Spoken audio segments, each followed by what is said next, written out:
نحمدہ ونصلی علی رسولہ الکریم۔ محترم دوستو، اسلامک چینل انجینئر خرم علی پر خوش آمدید۔ فہم اسلام کورس کے سلسلے میں آج ہمارا سبق ہے اخلاق، اخلاص اور ریا۔ کتاب الاخلاق۔ دین میں اخلاق کا درجہ۔ رسول اللہ صلی اللہ علیہ وسلم نے اپنی تعلیمات میں ایمان کے بعد جن چیزوں پر بہت زیادہ زور دیا ہے اور انسان کی سعادت کو ان پر موقوف بتلایا ہے،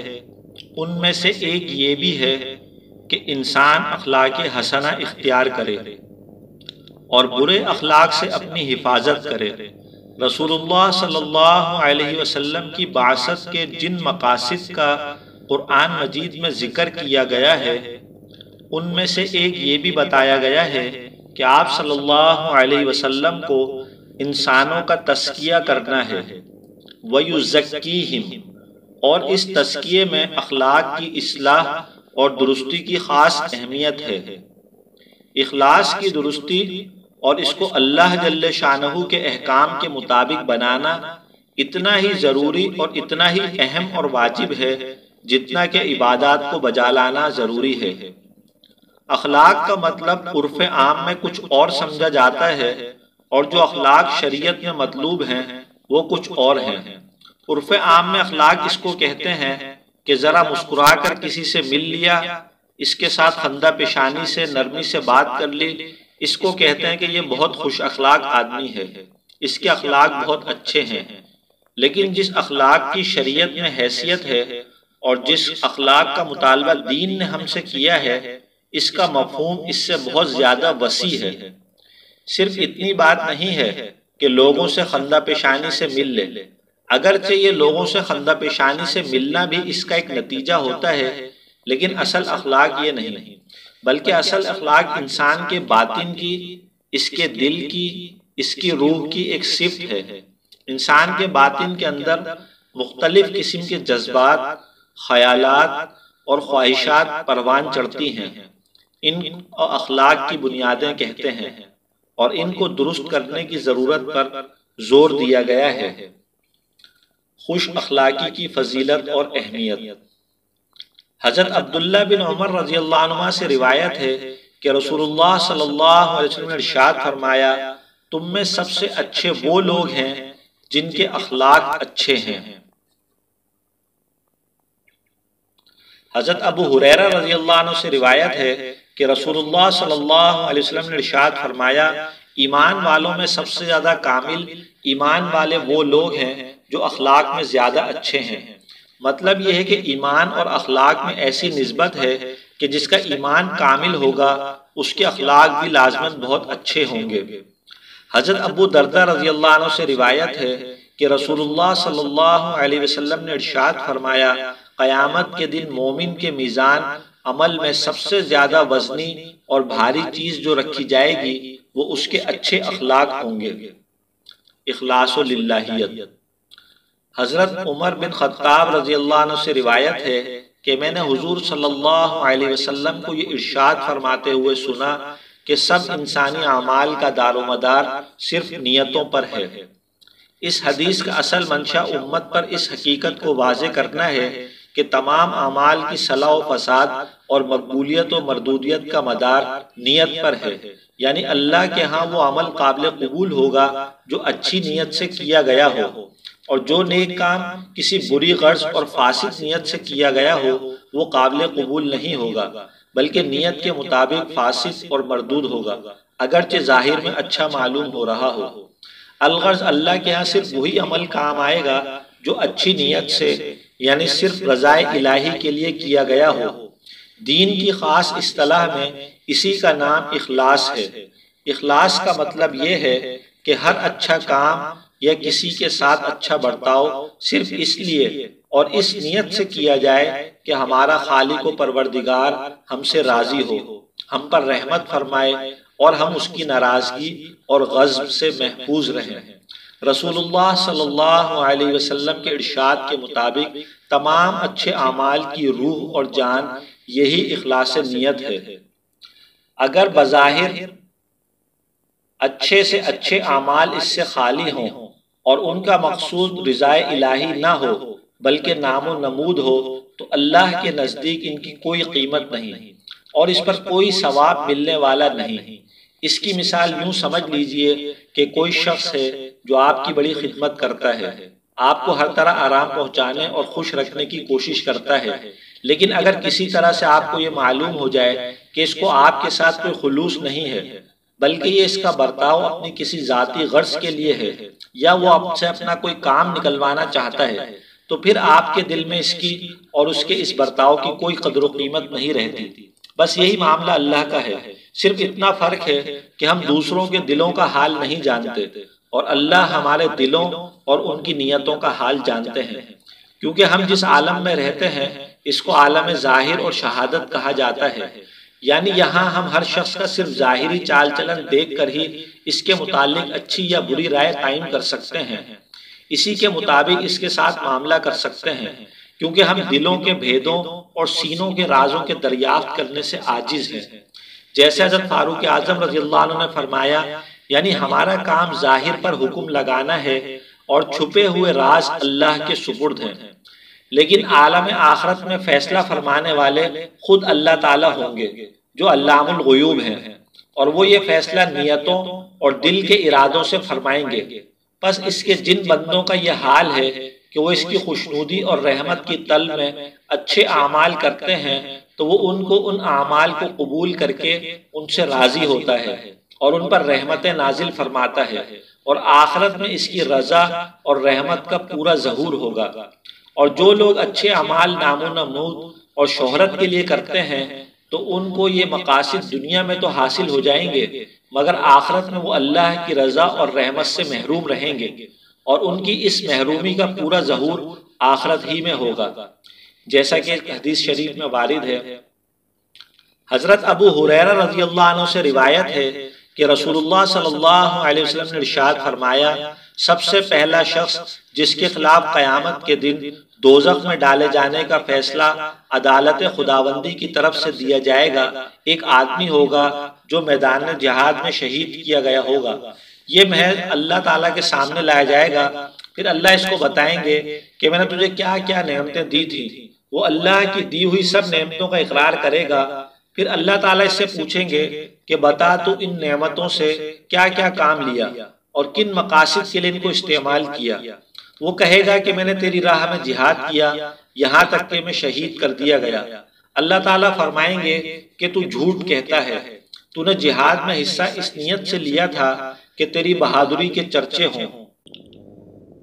سو تیری بہادری کے چرچے ہو گئے، اس کے لیے اللہ تعالیٰ کا حکم ہوگا اور وہ اوندھے منہ گھسیٹ کر جہنم میں ڈال دیا جائے گا۔ اسی کے ساتھ ایک دوسرا شخص ہوگا جس نے دین کا علم حاصل کیا ہوگا اور دوسروں کو اس کی تعلیم بھی دی ہوگی اور قرآن بھی خوب پڑھا ہوگا، اس کو بھی اللہ تعالیٰ کے سامنے پیش کیا جائے گا۔ اللہ تعالیٰ اس کو بھی اپنی بخشو ہوئی نعمتیں جتائیں گے، وہ سب کا اقرار کرے گا، پھر اللہ تعالیٰ اس سے پوچھیں گے کہ بتا تو نے میری ان نعمتوں سے کیا کام لیا۔ وہ کہے گا، اے اللہ، میں نے آپ کا علم حاصل کیا اور دوسروں کو سکھایا اور آپ ہی کی رضا کے لیے آپ کی کتاب قرآن پاک میں مشغول رہا۔ اللہ تعالیٰ فرمائیں گے کہ تو نے یہ بات جھوٹ کہی، تو نے تو دین کا علم اس لیے حاصل کیا تھا اور تو قرآن اس لیے پڑھتا تھا تاکہ تجھ کو عالم و قاری و عابد کہا جائے، سو تیرے عالم و عابد و قاری ہونے کا چرچا خوب ہو گیا۔ پھر اس کے لیے بھی اللہ تعالیٰ کا حکم ہوگا اور وہ بھی اوندے منہ گھسیٹ کر جہنم میں ڈال دیا جائے گا۔ اور ایک تیسرا شخص ہوگا جس کو اللہ نے دنیا میں بھرپور دولت دی ہوگی اور ہر طرح کا مال اس کو عطا فرمایا ہوگا، وہ بھی اللہ کے سامنے پیش کیا جائے گا۔ اللہ تعالیٰ اس کو بھی اپنی نعمتیں بتلائیں گے، وہ سب کا اقرار کرے گا، پھر اللہ تعالیٰ اس سے پوچھیں گے کہ تو نے میری ان نعمتوں سے کیا کام لیا۔ وہ عرض کرے گا کہ اے اللہ، جس راستے میں اور جن کاموں میں خرچ کرنا آپ کو پسند ہے، میں نے آپ کا دیا ہوا مال ان سبھی کاموں میں صرف آپ کی رضا جوئی کے لیے خرچ کیا۔ اللہ تعالیٰ فرمائیں گے کہ تو نے یہ جھوٹ کہا، در حقیقت یہ سب کچھ تو نے اس لیے کیا تھا کہ دنیا میں تو سخی مشہور ہو، سو تیری سخاوت کے خوب چرچے ہو چکے، پھر اللہ تعالیٰ کی طرف سے اس کے لیے بھی حکم ہوگا اور وہ بھی اوندے منہ گھسیٹ کر دوزخ میں ڈال دیا جائے گا۔ اللہ تعالیٰ ہم سب کی حفاظت فرمائے۔ اس حدیث میں جن 3 اعمال کا ذکر ہے، یہ تینوں اعلیٰ درجے کے اعمال صالحہ ہیں، بشرط کہ اللہ کی رضا کے لیے ہوں۔ اگر یہ اعمال دکھاوے اور شہرت یا کسی اور مقصد کے لیے ہوں تو اللہ تعالیٰ کے ہاں اس کی کوئی قدر و قیمت نہیں۔ اللہ تعالیٰ نے قرآن پاک میں بھی کئی جگہ اپنے بندوں کو حکم دیا ہے کہ وہ نیک اعمال میں اللہ کی رضا اور اس کی خوشنودی کو مقدم رکھیں، جیسا کہ اللہ تعالیٰ فرماتے ہیں، ترجمہ: جو شخص آخرت کی کھیتی کا ارادہ کرتا ہے ہم اس میں مزید اضافہ کر دیتے ہیں، اور جو محض دنیا ہی میں بدلے کا ارادہ کرتا ہے تو اسے دنیا ہی میں دے دیتے ہیں اور آخرت میں اس کا کوئی حصہ نہیں۔ اخلاص کا تعلق دل سے ہے، جس کا مقصد صرف اللہ کو خوش کرنا ہے اور اس کے علاوہ اور کچھ نہیں ہے۔ اخلاص کو عمل میں اساس اور بنیاد کی حیثیت حاصل ہے۔ جس طرح تعمیر اساس کے بغیر اور جسم سر کے بغیر بیکار ہے، اسی طرح اعمال اخلاص کے بغیر بیکار ہیں۔ حضرت ابو درداء رضی اللہ عنہ نبی کریم صلی اللہ علیہ وسلم کا ارشاد نقل کرتے ہیں کہ دنیا اور دنیا میں جو کچھ ہے سب ملعون ہے، یعنی اللہ کی رحمت سے دور ہے، مگر وہ عمل جس سے اللہ کی خوشی کا ارادہ کیا گیا ہو۔ اخلاص کے ساتھ کیا ہوا تھوڑا عمل بھی نجات کے لیے کافی ہے۔ حضرت معاذ بن جبل رضی اللہ عنہ سے مروی ہے کہ جب ان کو یمن کی جانب بھیجا جا رہا تھا تو انہوں نے آپ صلی اللہ علیہ وسلم سے عرض کیا کہ اے اللہ کے رسول، مجھے نصیحت کیجیے۔ تو آپ صلی اللہ علیہ وسلم نے فرمایا، دین میں یعنی دین کے اعمال میں اخلاص پیدا کرو، تھوڑا عمل بھی کافی ہو جائے گا۔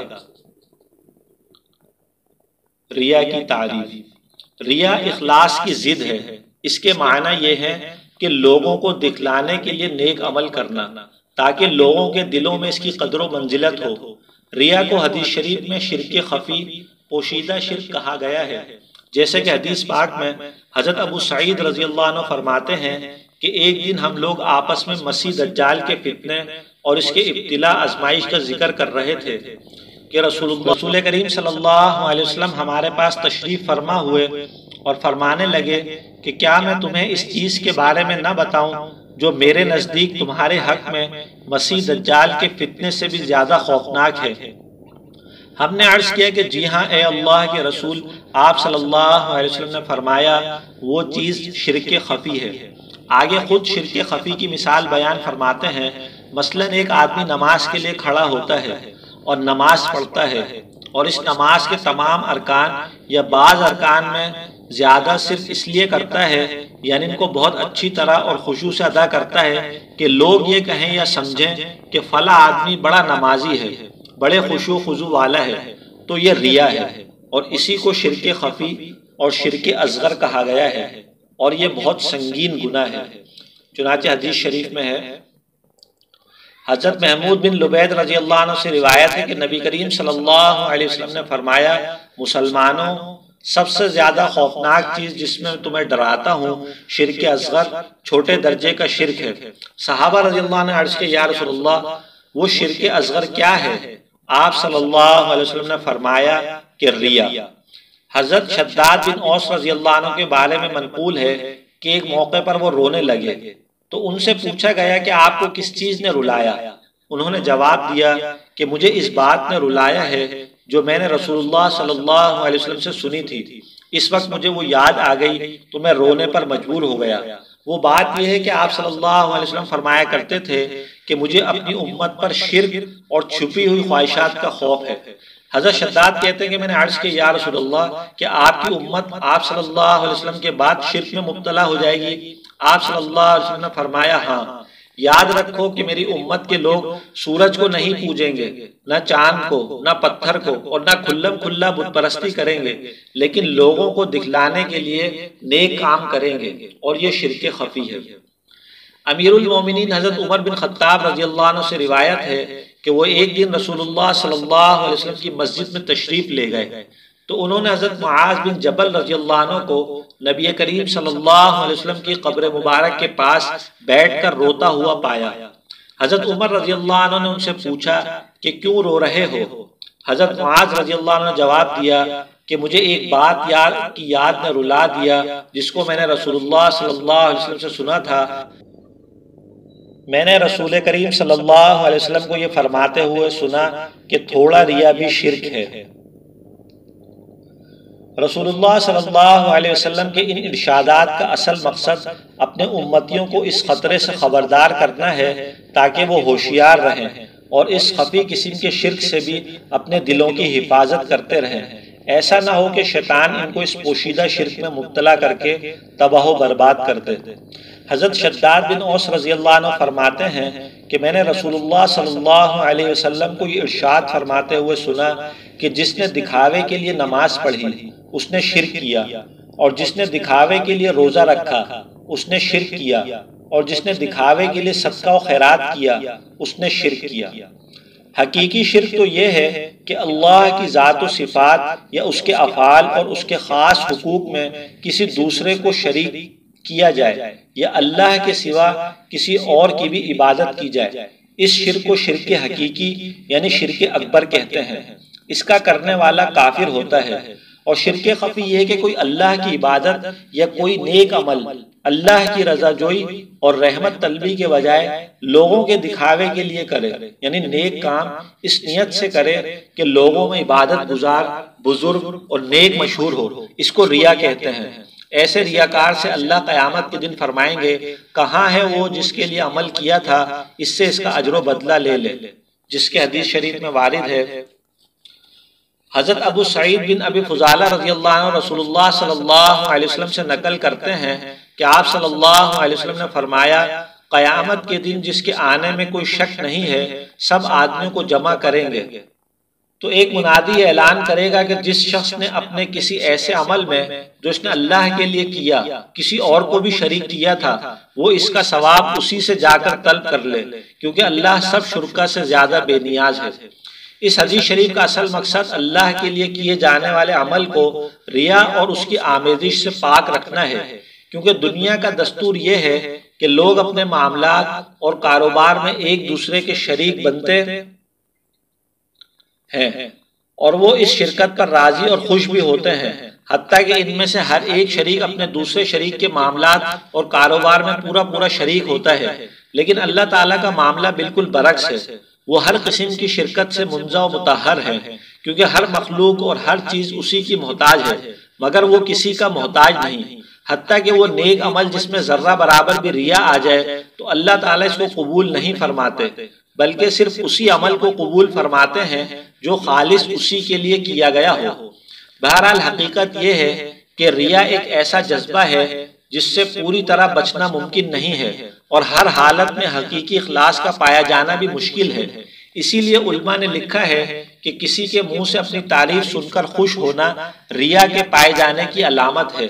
اسی طرح تنہائی میں کوئی عمل کرتے وقت بھی دل میں ریا کا خیال آ جائے تو وہ بھی ریا ہی ہے، اور اخلاص کی دولت کا ملنا اللہ کی مدد اور توفیق کے بغیر ممکن نہیں۔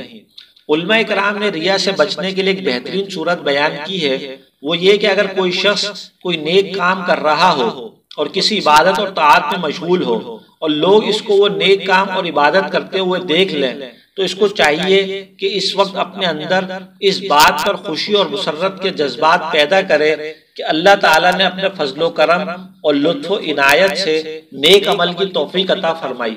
اور لوگوں کی نظر میں باعزت بنانے کا یہ سبب پیدا فرمایا کہ گناہوں اور عیوب کو تو پردہ پوشی فرمائی اور نیک اعمال کو ظاہر فرمایا۔ ان جذبات کے ساتھ یہ نیت رکھے کہ اگر میرے نیک اعمال کے ظاہر ہونے سے دین کا چرچا ہوگا اور لوگ نیک اعمال کی طرف متوجہ ہوں گے تو یہ چیز ریا کے حکم میں داخل نہیں بلکہ اس کو محمود یعنی اچھا بھی کہا جائے گا۔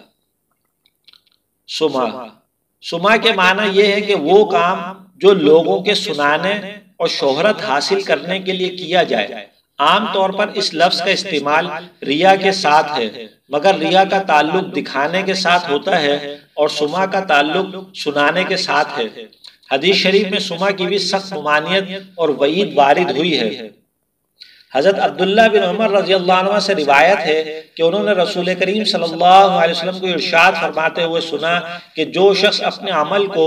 لوگوں کے درمیان شہرت دے گا تو اللہ تعالیٰ اس عمل کو اپنی مخلوق کے کانوں تک پہنچا دے گا اور قیامت کے دن اس کو رسوا کرے گا اور ذلت و حقارت سے دوچار کرے گا۔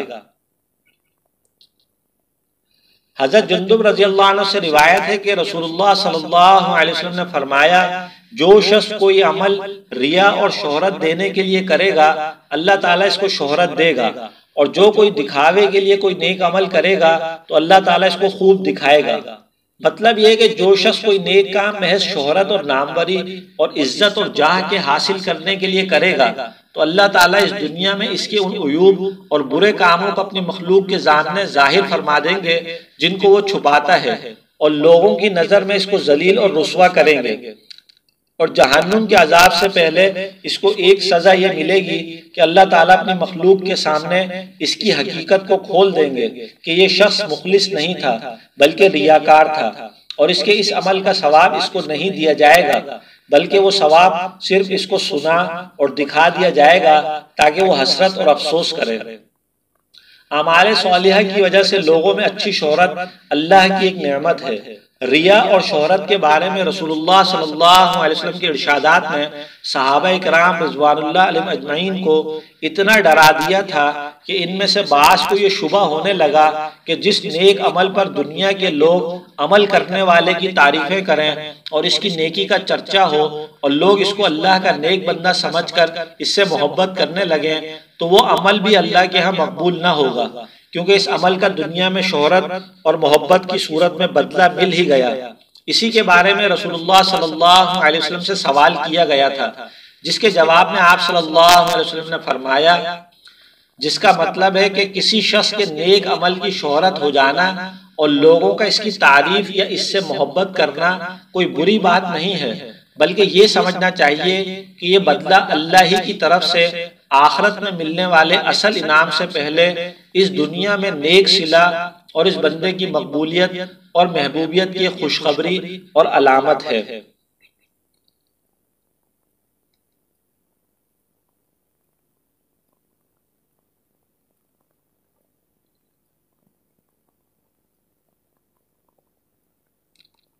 اسی طرح حضرت ابو ہریرہ رضی اللہ عنہ کو ایک دفعہ یہ واقعہ پیش آیا کہ وہ اپنے گھر میں نماز پڑھ رہے تھے، اسی حال میں ایک شخص آیا اور اس نے ان کو نماز پڑھتے ہوئے دیکھا۔ وہ کہتے ہیں کہ میرے دل میں اس بات سے خوشی پیدا ہوئی کہ اس شخص نے مجھے نماز جیسے اچھے کام میں مشغول پایا۔